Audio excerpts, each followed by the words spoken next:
بسم اللہ الرحمن الرحیم۔ الحمدللہ، آج ہماری تلاوت کا آغاز چوتھے پارے کے آخری پاؤ سورہ النساء۔ اس کے آغاز میں اللہ کا حکم ہے، لوگو اللہ سے ڈرو، لوگو اللہ سے ڈرو۔ آگے جو تذکرہ ہے معاشرے کے کمزور لوگوں کا تذکرہ ہے، جن کے حقوق ادا کرنا اور جن کے ساتھ عدل و انصاف سے کام لینا اور جن کی ذمہ داری صحیح طور پہ بجا لا دینا خوف خدا کے بغیر ممکن نہیں۔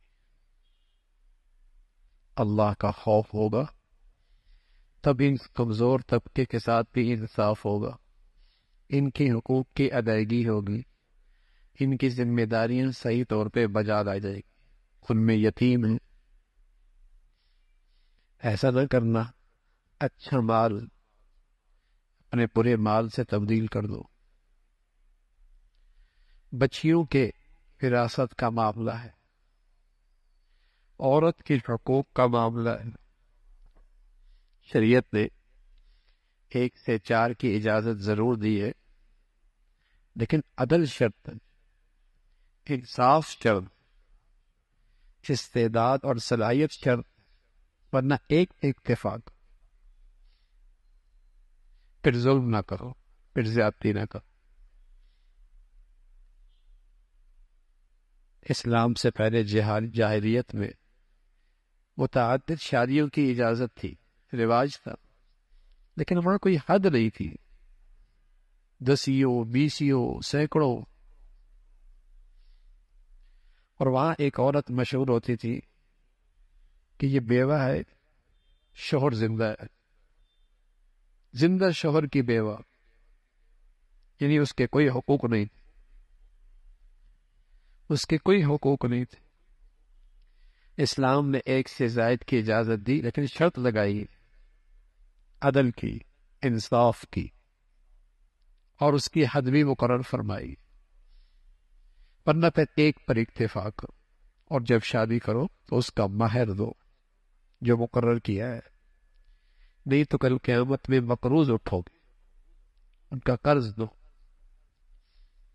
یتیموں کے مال میں اس بات کا خیال رکھو، مال اللہ کی ایک نعمت ہے، اگر معصوم بچے ہیں تو ان کی سمجھ بوجھ کے بغیر ان کے پیسہ ان کے حوالے نہ کرو۔ یتیم کا مال کھانا ایسا ہے جیسے پیٹ میں آگ بھرنا۔ پھر وراثت کی تفصیلی احکامات آئے۔ زمانہ جاہلیت میں عورت کی کوئی وراثت نہیں ہوتی تھی، ان کا یہ جملہ مشہور تھا، وراثت اس کے لیے ہے جو گھوڑے پہ سوار ہو، جنگ کرنا آتی ہو، میدان میں دشمن سے مقابلہ کرنا آتا۔ بچے اور عورت میں یہ صلاحیت کوئی نہیں، اس لیے وہ وراثت کی مستحق بھی کوئی نہیں۔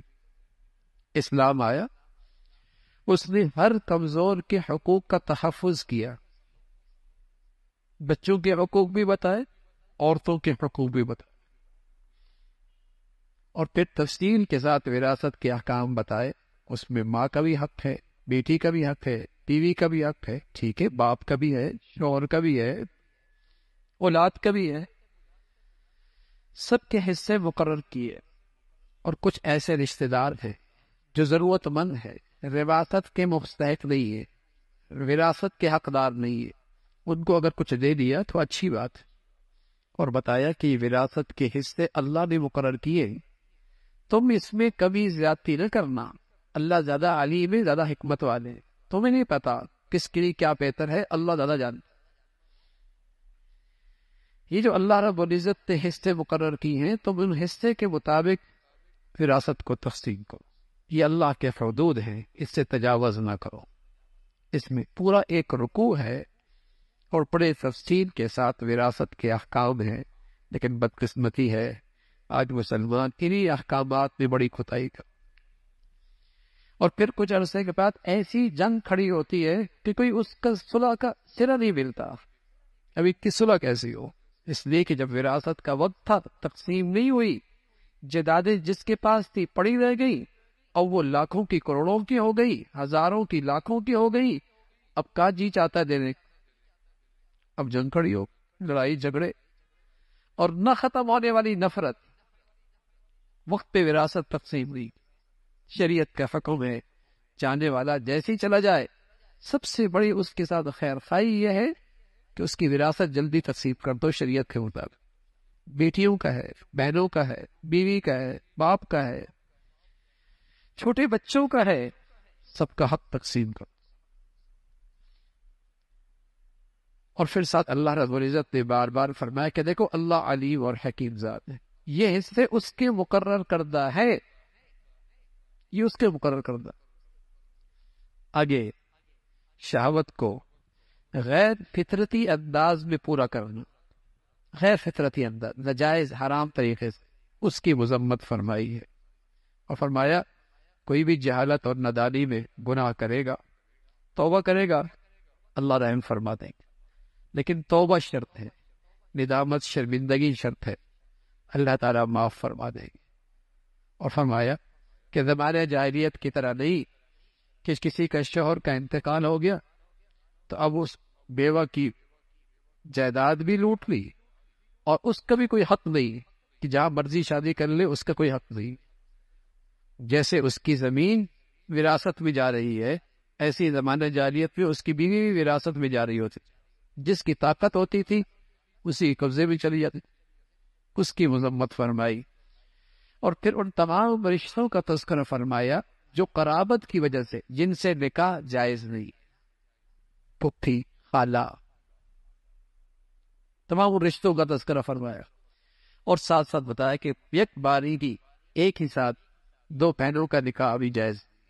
ہاں، اس کے علاوہ جن عورتوں سے نکاح کرنا چاہتے ہو، نکاح کا مقصد بہت شہوت پورا کرنا نہ ہو، پاک دامن رہنا مقصود ہے، عفت اور پاک دامنی مقصود ہے۔ اور جس سے بھی نکاح کرو اس کا مہر دو، اس کا حق ادا کرو۔ اللہ رب العزت انسان کی کمزوریوں کے لحاظ کر کے جو احکامات دیتے ہیں، ان احکامات میں اس کمزور انسان کی سہولت کا معاملہ ہے۔ یہ کہا نا کہ حرام نہ کرو، حلال کر لو، یہ تو نہیں کہا کہ پینا ہی نہیں ہے، اور یہ تو نہیں کہا کہ پہننا ہی نہیں ہے، یہ تو نہیں کہا کہ کھانا ہی نہیں ہے، اور یہ تو نہیں کہا کہ عورت کے قریب ہی نہیں جانا، کہا جاؤ لیکن حلال طریقے، کھاؤ حلال طریقے، پیو حلال طریقے، تمیز سکھائی، مہذب بنایا، چھپایا نہیں بنایا، جانور نہیں بنایا کہ جدھر چاہے منہ مار لے۔ تو اللہ نے انسان کی ان کمزوریوں کا خیال رکھے، اس کی سہولت کے لیے احکامات دیے، اور پھر تلقین فرمائی ایمان والو کسی کا مال ناحق طریقے سے نہ کھاؤ، اور جس طریقے سے ناحق مال کھانا غلط ہے، ایسا اپنا مال بھی ناحق جگہوں پہ خرچ کرنا بھی حرام ہے۔ جیسے کسی کا ناحق مال کھانا برا ہے، ایسے ہی اپنا مال ناحق جگہوں پہ خرچ کرنا بھی حرام ہے۔ یہ نہیں کہ مال آ گیا جہاں مرضی خرچ کر دو، کل قیامت پہ پوچھو گی۔ ایک سوال تو یہ ہوگا کمایا کہاں سے، دوسرا سوال یہ بھی ہوگا خرچ کہاں کیا ہے۔ بات یہاں تک کافی نہیں کہ خرچ کمانا صحیح ہو، اگلی بات بھی ضروری ہے کہ خرچ کرنا بھی ٹھیک، گناہوں کی جگہوں پر تو نہیں ہے، نام و نمود کے لیے تو نہیں ہے، رسم و رواج کے لیے تو نہیں ہے، ریا اور نام و نمود کے لیے تو نہیں ہے، تمہاری دولت سے گناہ تو نہیں پھیل رہے، گناہوں کی اشاعت اور ترقی تو نہیں ہو رہی، خرچ کرنا بھی دیکھ لو۔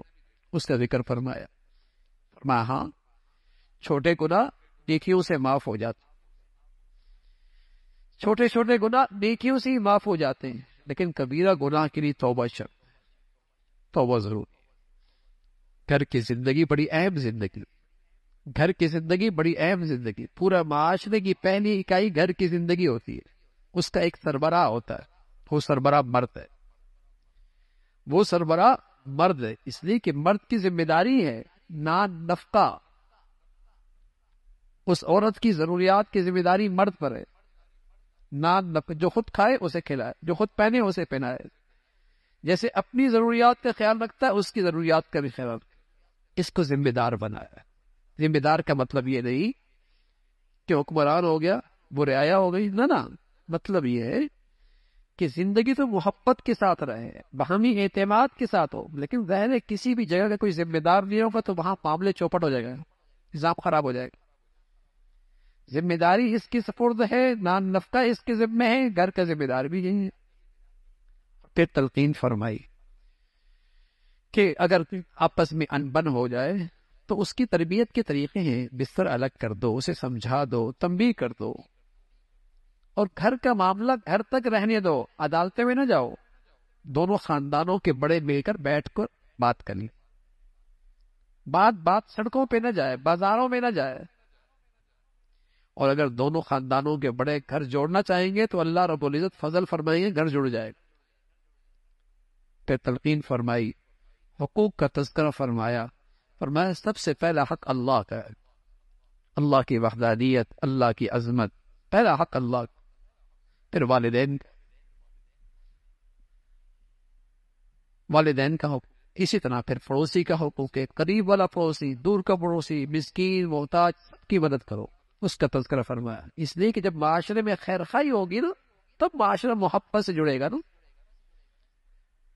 اور جہاں مزاج معاشرے کا یہ بن جائے کہ میاں نفع اٹھاؤ، فائدہ اٹھاؤ، بس پھر معاشرہ کیسے محبت سے جڑے گا؟ اگر معاشرے کی ذہنیت یہ ہو گئی کہ بس میاں میرا نفع کس میں، میرا پیدا کس میں، تو معاشرہ تو نفرتوں کا شکار ہو جائے گا۔ معاشرہ اس وقت جڑتا ہے جب معاشرے میں ایک دوسرے کی خیر خواہی کے جذبے ہو، بھلائی کے جذبے، اس کا تذکرہ فرمایا۔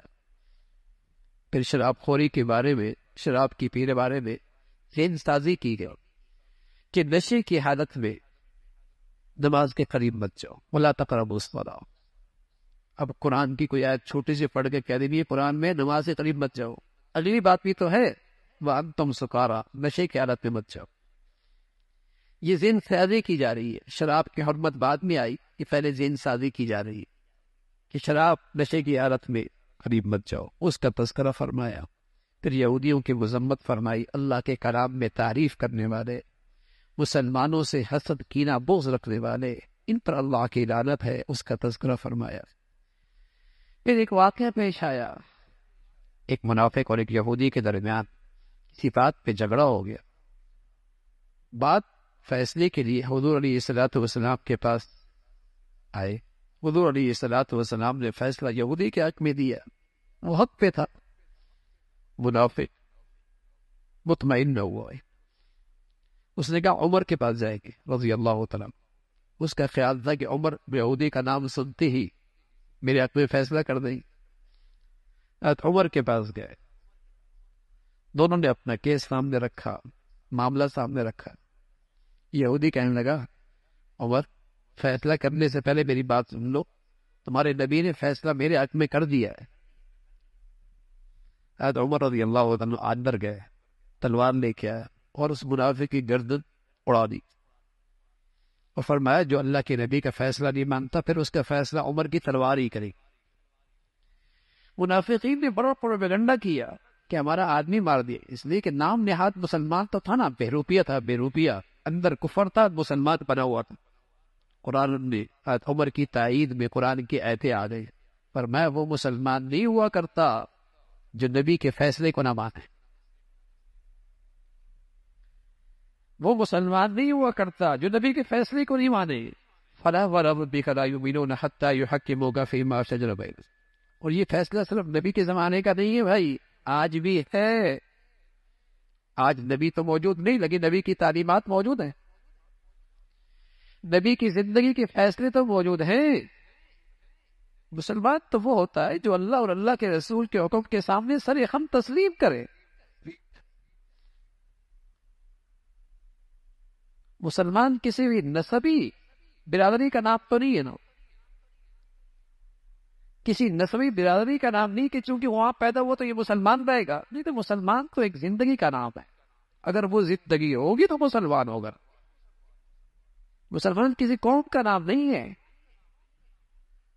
مسلمان تو ایک عقیدے کا نام ہے، ایک سیرت کا نام ہے، وہ ہوگا تو مسلمان ہوگا۔ اس کی مذمت فرمائے۔ پھر اللہ رب العزت نے جہاد کی ترغیب دی، اور جہاد کی تلقین فرمائی، اور فرمایا جب دنیا میں مظلوم فریادیں کر رہا ہو کہ اللہ کب وہ آئیں گے جو ہمیں اس مصیبت سے اور اس ظالموں کے ظلم سے ہمیں نجات دیں گے، اس کا تذکرہ فرمایا۔ ایمان والوں کو فرمایا تم ان کی مدد کرو، اللہ کی مدد تمہارے ساتھ ہوگی۔ تم جہاد سے اس لیے فرار اختیار کرتے ہو کہ موت سے ڈرتے ہو، تو موت تو محفوظ قلعوں کے اندر بھی آ جایا کرتی، اور ضروری نہیں کہ میدان جہاد میں موت آ جائے، لیکن خیال رکھنا تمہارے ہاتھ سے کسی ایمان والی کی جان نہ جائے۔ اگر خطا جان گئی اس کا کفارہ ہے، اور اگر جان بوجھ کے کسی ایمان والے کی جان لے لی تو پھر تمہاری سزا جہنم ہے۔ اللہ حفاظت فرمائے۔ آج مسلمان فرقوں کے نام پر، زبانوں کے نام پر، علاقوں کے نام پر، صوبائیت کے نام پر، وطنیت کے نام پر مسلمان کی جان لیتا ہے، اور اگر یہ جان لینا حلال سمجھتا ہے کافر ہو جائے گا۔ اگر کسی مسلمان کی ایمان والے کی جان لینا حلال سمجھتا ہے تو کافر ہو جائے گا۔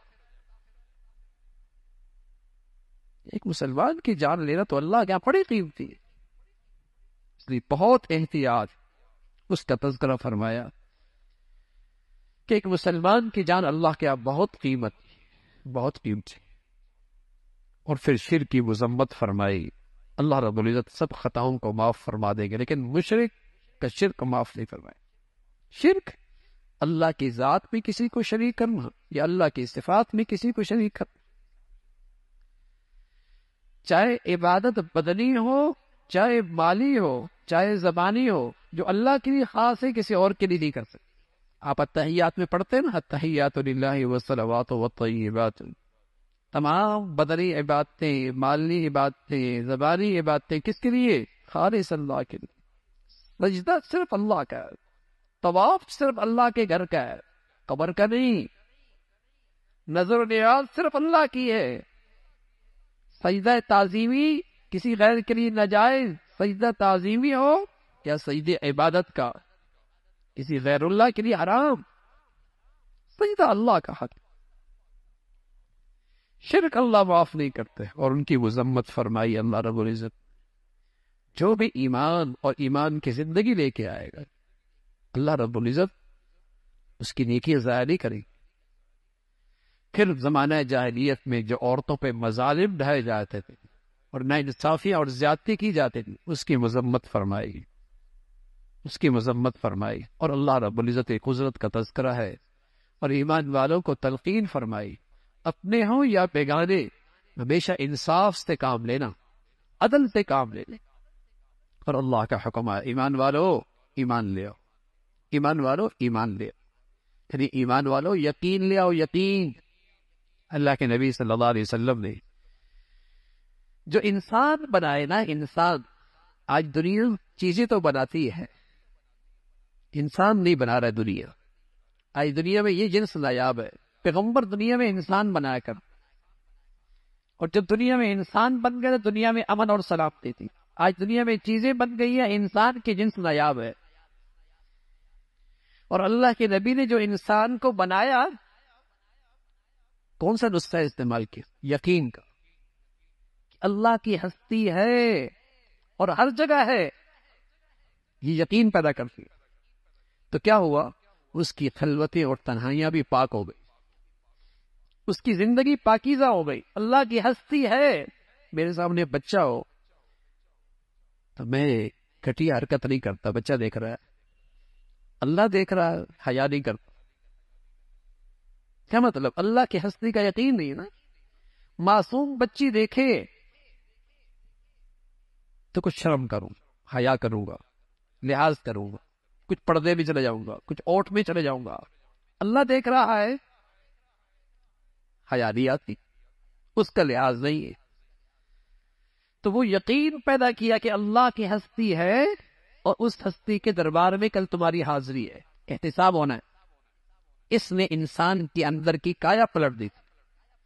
پھر اللہ رب العزت نے ان منافقین کی مذمت فرمائی جو کفار سے دوستیاں اس لیے لگاتے ہیں کہ شاید دنیا میں وہ عزت پالے۔ اللہ رب العزت نے فرمایا ایسے منافقین کو اللہ کے عذاب کی خوشخبری دے دو۔ جو مسلمانوں کو چھیڑ کر کفر سے دوستی اس لیے لگاتے ہیں کہ وہ ان سے مفادات چاہتے ہیں، ان کی مذمت فرمائی۔ اور منافقین کے بارے میں فرمایا یہ سب سے نچلے درجے میں ہوں گے جہنم، سب سے نچلے درجے میں۔ ہاں جو توبہ کر لے، اپنی زندگی بدل دے، اللہ رب العزت معاف فرما دے۔ پھر اللہ رب العزت نے ایک عبادت بتائی، اور یہ ایسی عبادت ہے کہ بتایا کہ اگر کوئی یہ عبادت کرے گا تو وہ اللہ کے عذاب سے بچ جائے گا، دنیا میں بھی آخرت میں۔ ایک عبادت بتائی، اور سب سے آسان عبادت، اس کے لیے کوئی مقام طے نہیں، کوئی وقت بھی طے نہیں ہے، پاک ہونا بھی شرط نہیں ہے۔ وہ عبادت گھر میں بھی ہو سکتی ہے، بستر بھی ہو سکتی ہے، ہر جگہ ہو سکتی ہے، ہر وقت ہو سکتی ہے۔ وہ عبادت کیا ہے؟ فرمایا جو ایمان والا شکر کی زندگی اختیار کرے گا وہ میرے عذاب سے محفوظ ہے۔ اس سے آسان عبادت فری ہو سکتی۔ ما یفعل اللہ بعذابکم ان شکرتم وآمنتم، فرمایا مجھے کیا پڑی ایمان والے کو عذاب دوں اگر وہ شکر گزار ہو۔ شکر ایک ایسی عبادت ہے، اور شیطان کہتا ہے میں انسان پر حملہ آور ہوں گا اور میرا اس پر اثر ہو جائے گا، اور اس اثر کا نتیجہ کیا ہوگا؟ یہ ناشکر ہو۔ کسی آدمی پر شیطان کا اثر ہے، اس کی علامت کیا ہے؟ اس کی زندگی میں شکر نہیں، اس کی زندگی میں شکر نہیں۔ اولاد کے دل میں آج باپ کا شکر نہیں، بیوی کے دل میں شوہر کا شکر نہیں، شوہر کے دل میں بیوی کی قدر نہیں ہے، اور اس بندے کے دل میں اللہ کا شکر نہیں۔ ہر طرف ناشکری ہے۔ ایک ہی سوال ہے، ایک ہی شکوہ ہے، آپ نے کیا کیا ہے میرے لیے؟ آپ نے کیا کیا ہے میرے لیے؟ آج کا بندہ بھی مولا سے کہتا ہے اللہ آپ نے دیا کیا ہے مجھے؟ الیاذ باللہ۔ ہر طرف ناشکری ہے، اور اللہ رب العزت نے اتنی بڑی خوشخبری اور انعام دیا ہے کہ اگر مسلمان یہ ایمان والا شکر گزار بن جائے تو میرے عذاب سے محفوظ رہے گا دنیا آخرت۔ اللہ تعالی ہم سب کو بھائی شکر گزاری کی زندگی نصیب فرما دے۔